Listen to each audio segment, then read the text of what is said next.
Hello friends.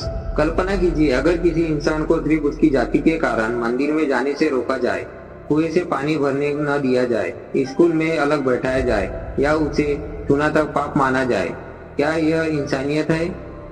ऐसे ही अमानवीय प्रथा को हमेशा के लिए खत्म करने के लिए भारत के संविधान में एक ऐतिहासिक प्रावधान जोड़ा गया, अनुच्छेद 17। और इसके पीछे सबसे बड़ी भूमिका थी डॉक्टर भीमराव रामजी आम्बेडकर जी की।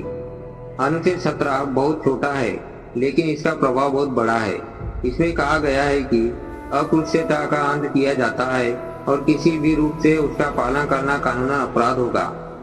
इसका मतलब है कि यदि कोई व्यक्ति किसी दूसरे व्यक्ति के साथ केवल उसकी जाति के कारण भेदभाव करता है, उसे सार्वजनिक स्थानों, मंदिरों, स्कूलों, होटलों, कुओं या अन्य सुविधाओं से वंचित करता है, तो यह संविधान और कानून दोनों का उल्लंघन है। यही अनुच्छेद भारत को समानता और मानव गरिमा की दिशा में आगे बढ़ाता है। डॉक्टर भीमराव रामजी आम्बेडकर जी ने बचपन से ही छुआछूत का दर्द झेला था। उन्हें स्कूल में अलग बैठाया जाता था, पानी तक खुद नहीं पीने दिया जाता था और समाज में उन्हें बराबरी का दर्जा नहीं मिलता था। लेकिन उन्होंने केवल अपने लिए नहीं बल्कि करोड़ों वंचित लोगों के सम्मान के लिए संघर्ष किया। 1917 का महार सत्याग्रह इसी संघर्ष का सबसे बड़ा उदाहरण था। बाबा साहेब जी ने कहा कि पानी पीना भी हर इंसान का जन्मसिद्ध अधिकार है। उन्होंने बार बार कहा कि केवल राजनीतिक स्वतंत्रता पर्याप्त नहीं है। जब तक समाज में समानता नहीं होगी तब तक लोकतंत्र अधूरा रहेगा।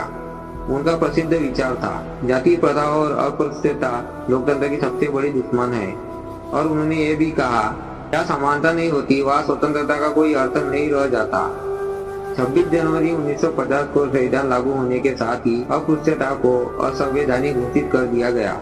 इसके बाद 1955 में protection of civil rights act बनाया गया ताकि अनुच्छेद 17 को प्रभावी ढंग से लागू किया जा सके।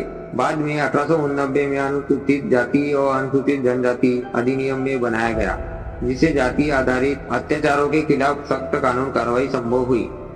आज यदि कोई व्यक्ति जाति के आधार पर किसी को अपमानित करता है या उसके साथ छुआछूत करता है तो उसके खिलाफ कानूनी कार्रवाई की जा सकती है। बाबा साहेब जी का मानना था कि कानून समाज को दिशा देता है, लेकिन समाज को बदलने की जिम्मेदारी लोगों की भी है।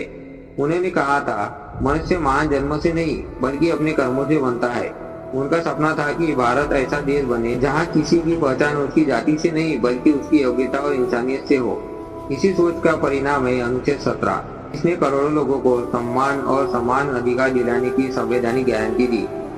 अनुच्छेद 17 केवल संविधान की एक धारा नहीं है, बल्कि करोड़ों लोगों के सम्मान, समानता और मानव अधिकार की रक्षा करने वाला ऐतिहासिक संकल्प है। और इसी ऐतिहासिक बदलाव के सबसे बड़े नायक थे डॉक्टर भीमराव रामजी आम्बेडकर जी, जिन्होंने भारत को ऐसा संविधान दिया जहां हर नागरिक कानून की नजर में समान है।